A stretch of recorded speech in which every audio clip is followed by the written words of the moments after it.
Sakura, have you noticed how busy this roadside station has become? This is Shikabe, and it's a perfect example of what we call U-turn migration. U-turn? What's that, Professor? When someone born in a rural area moves to the city for work or education, then returns home. There's also I-turn, city people moving to rural areas, and J-turn, moving to a different rural city. Here in Shikabe, a woman who worked elsewhere returned and created a hit dried fish product using her childhood connections. So her local knowledge plus outside experience made the difference? Exactly. Visitor numbers jumped 40%, from 320,000 to 450,000. Revenue reached 175 million yen, 1.7 times the opening year. That's amazing. But, Professor, why did people leave rural areas in the first place? Japan's employment system requires frequent job transfers, tenkin. Companies moved employees every few years, pulling young people from rural areas to cities. When husbands transferred, wives often had to quit jobs and follow. That sounds difficult for families. Indeed. But younger generations now refuse these mandatory moves, especially with remote work available. This values shift enables more U-turns and I-turns. So technology helps people choose where to live? Precisely. Let me tell you about Obama Village in Kagoshima, a remarkable I-turn story. This was a Genkai Shuraku, a marginal community with over 50% elderly population facing extinction. What happened? Two brothers from an old construction family worked at tech companies Liffle and Rakuten in Tokyo. They returned and created a facility based on work, food, and living side by side. Within 1 year, 30 people moved there. The construction company's revenue increased 50%. How did they convince people? They spent years building trust with locals through patient dialogue. Some residents initially worried they were starting a cult.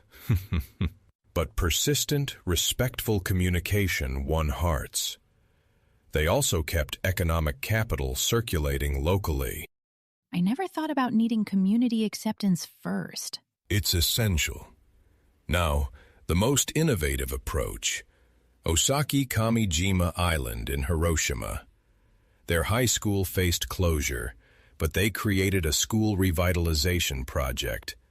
Now, 100 students attend, with 30 from outside as exchange students. Each has a local island parent supporter. Like creating a second family. Yes. I-turn migrants who moved there now become island parents themselves. The island was removed from the extinction risk list, and an IT startup even opened an office there. An IT company on a remote island? Remote work changes everything. Young professionals want meaningful lifestyles, not just big city careers. What makes these stories successful? 4 factors. First, combining local networks with outside perspectives. Second, clear, compelling visions like Island of Learning. Third, economic sustainability. These are viable businesses. Fourth, intermediate support like community managers who bridge residents, migrants, and government. Can this really address Japan's population decline, though? Consider this. The Regional Future Study Abroad program expanded from 34 to 169 schools in 6 years, with participants growing from 211 to 950. It represents a fundamental questioning of Japan's post-war formula: good university, good company, accept transfers, achieve security. Because that formula is breaking down? Yes. Young people now ask, do I want a Tokyo salary or meaningful life where work, community, and nature coexist? There's also Kyokan Jinko, Empathy population.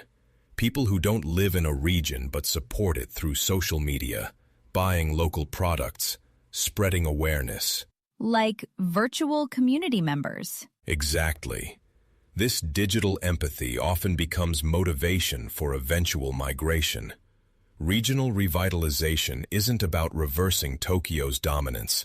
It's about creating a society where diverse lifestyles are equally valued. That's beautiful, Professor. These movements show rural areas aren't dying relics. They're laboratories for new social models addressing depopulation, overwork, and community disconnection. Every transformation begins with individuals making courageous choices. You've been listening to Narrative Japan. Until next time, stay curious and keep listening for the whispers beneath Japan's economy.